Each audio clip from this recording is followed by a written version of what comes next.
Hello everyone. कहते हैं age is just a number, but जब वो नंबर बढ़ता है तो इट बॉदर्स। आज हम बात करने वाले हैं एंटी एजिंग ट्रीटमेंट्स के बारे में और आप क्या कर सकते हो इस नंबर को कंफर्टेबल बनाने में। एजिंग रोक तो कोई भी नहीं सकता, पर ageing gracefully can definitely be the option.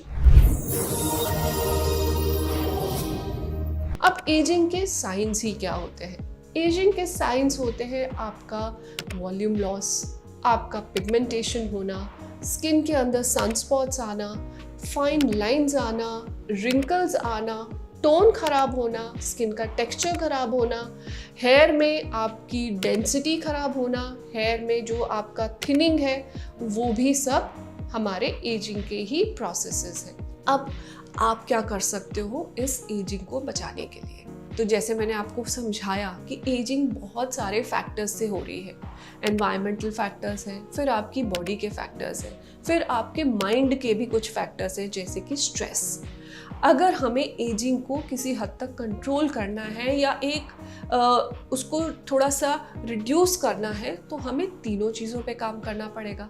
एक चीज़ पे काम करके तो कुछ भी रिजल्ट नहीं आने वाला, क्योंकि अगर तीन फोर्सेस लग रहे हैं और आप एक पे काम कर रहे हो तो नेगेटिव ही रिजल्ट आने वाला है और फिर आप कहोगे नहीं इनसे कुछ नहीं होता, ये सब बेकार है, और फिर आप उस डैमेज के प्रोसेस में फंस जाओगे। तो अब समझते हैं कि हमें क्या क्या करना है। सबसे पहले हम बात करेंगे लोकल थिंग्स की, यानी कि हम जो लोकली अपने फेस पे कर सके, क्योंकि एजिंग सबसे पहले हमारे फेस एंड नेक पे आती है। और क्योंकि फेस वैल्यू इतनी इंपॉर्टेंट है आज की ज़िंदगी में कि सबसे पहले हम इसी से अपना कॉन्फिडेंस लूज कर जाते हैं। तो लोकली हम क्या कर सकते हैं? लोकली हम दो चीज़ें कर सकते हैं। सबसे पहले हम कर सकते हैं स्किन केयर, एक प्रॉपर स्किन केयर जो कि एज रिलेटेड हो, सेकेंडली सीजन रिलेटेड हो, और जेंडर रिलेटेड ज़्यादा फर्क नहीं पड़ता, बट फिर भी जेंडर में भी थोड़े बहुत डिफरेंसेस होते हैं कि मेल्स की एक थोड़ी सी डिफरेंट स्किन केयर होती है और फीमेल्स की एक थोड़ी सी डिफरेंट स्किन केयर होती है,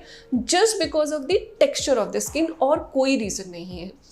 तो स्किन केयर, जब हम स्किन केयर की बात करते हैं, एक एंटी एजिंग स्किन केयर की, तो वहाँ पर आपको तीन चार चीज़ें बहुत ध्यान रखनी है।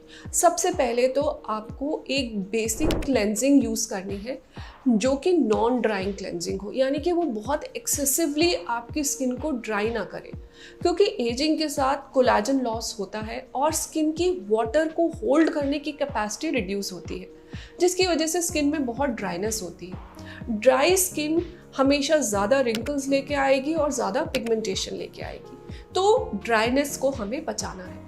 तो आप जो भी यूज़ करें, फेस वॉशेस या आप कुछ भी क्लेंजर्स यूज़ कर रहे हैं, वो इतने ड्राई ना कर दे स्किन को कि वो अपना वाटर बैलेंस लूज़ कर दे। तो इस चीज़ का आपको ध्यान रखना है। सेकेंडली, आपको एक अच्छा मॉइस्चराइज़र यूज़ करना है।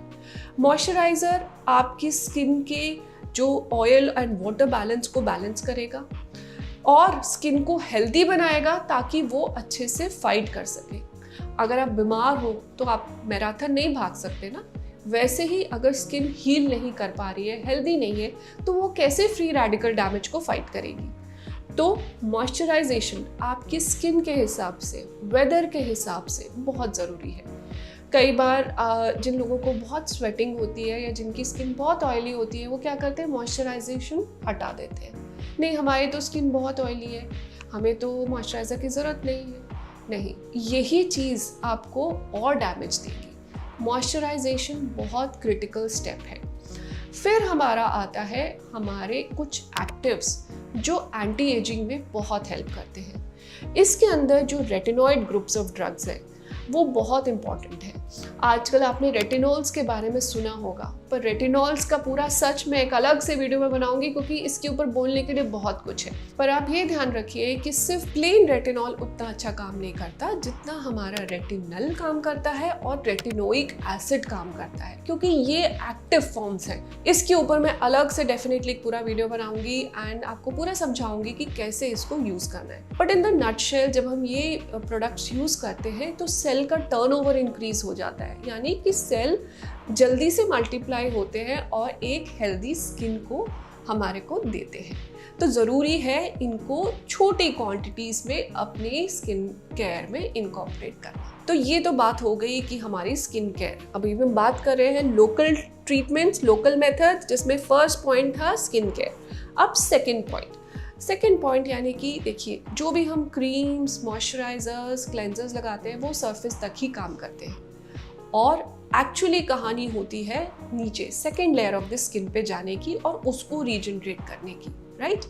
अब उसको कैसे रीजनरेट करें?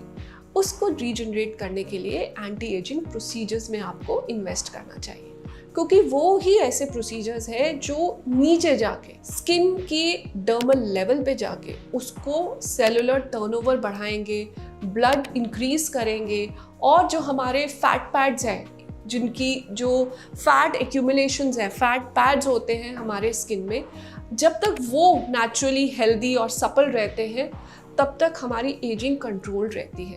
तो ये सारे प्रोसीजर्स इन चीज़ों को, ब्लड सप्लाई को, सेल टर्नओवर को, फैट पैड्स की ब्लड सप्लाई को इंक्रीज करने में बहुत हेल्प करते हैं। जैसे कि केमिकल पील्स, जैसे कि आपके लेज़र्स, जैसे pico laser, Q switch lasers, जैसे कि फोटो फेशियल्स, यानी कि जिसमें IPL लाइट्स यूज़ होती है। ये सारी टेक्निक्स, माइक्रो नीडलिंग्स, चाहे आप PRF से करो माइक्रो नीडलिंग या मीज़ोथेरेपी की तरह करो माइक्रो नीडलिंग्स, और आप उसके अंदर PRF यूज़ कर सकते हो, जिसके बारे में मेरा एक पूरा अलग से वीडियो है।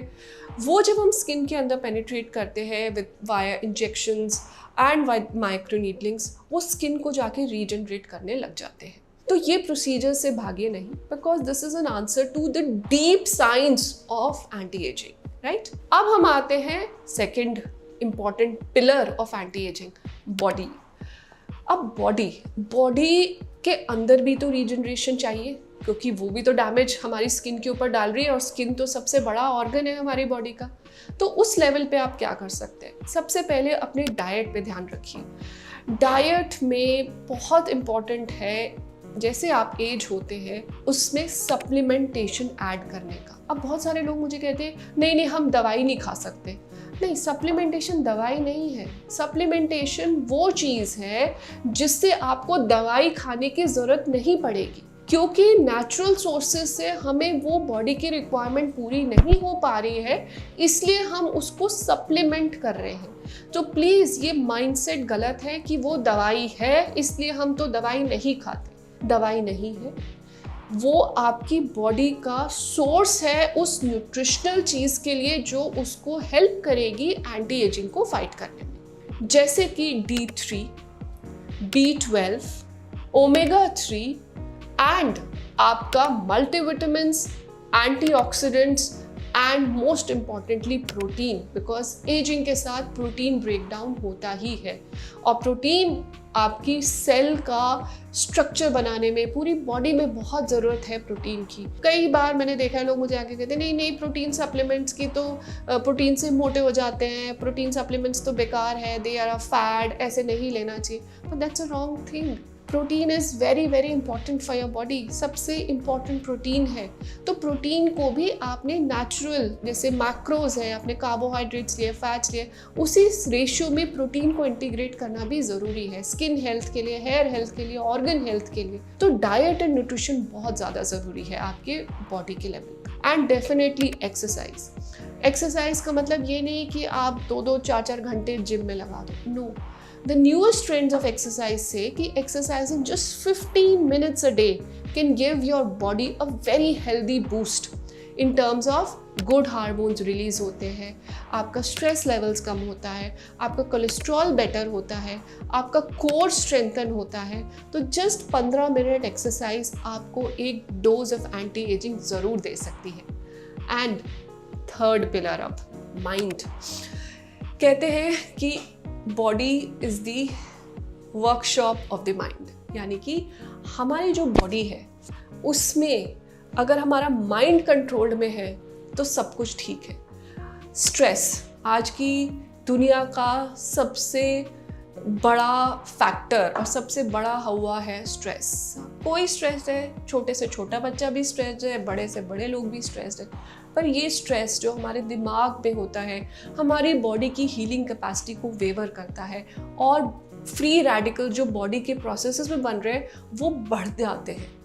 इसीलिए स्ट्रेस मैनेजमेंट करना बहुत ज़रूरी है। स्ट्रेस को ज़ीरो तो नहीं कर सकते, पर उसको पॉजिटिवली अपनी स्ट्राइड में लेके आगे चलने से एंटी एजिंग ज़रूर आपको दिखेगी। कैसे करना है? Simple meditation. लोग कहते हैं नहीं मेडिटेशन मैम आप क्या बात कर रहे हो, ये कौन कर सकता है?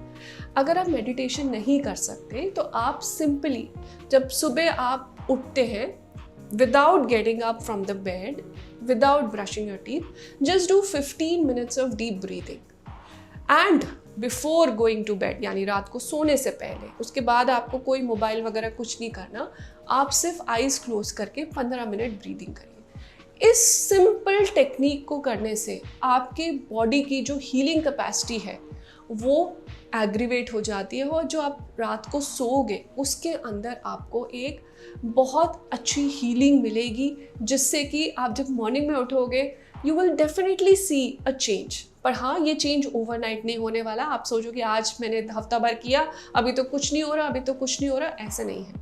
It's a consistent process which you full follow all these things. जब आप सारी चीज़ें फॉलो करोगे तो over a period of time आपको ये रियलाइज होगा कि yes, age is just the number to enjoy and look good. So please इस वीडियो को शेयर करो अपने फ्रेंड्स से जो इस परेशानी से जूझ रहे हैं और मुझे बताइए कि आपको क्या चीज़ परेशान कर रही है एंड आई विल सी कि मैं आपकी किस तरह हेल्प कर सकती हूँ। Till the next time, stay healthy and stay safe.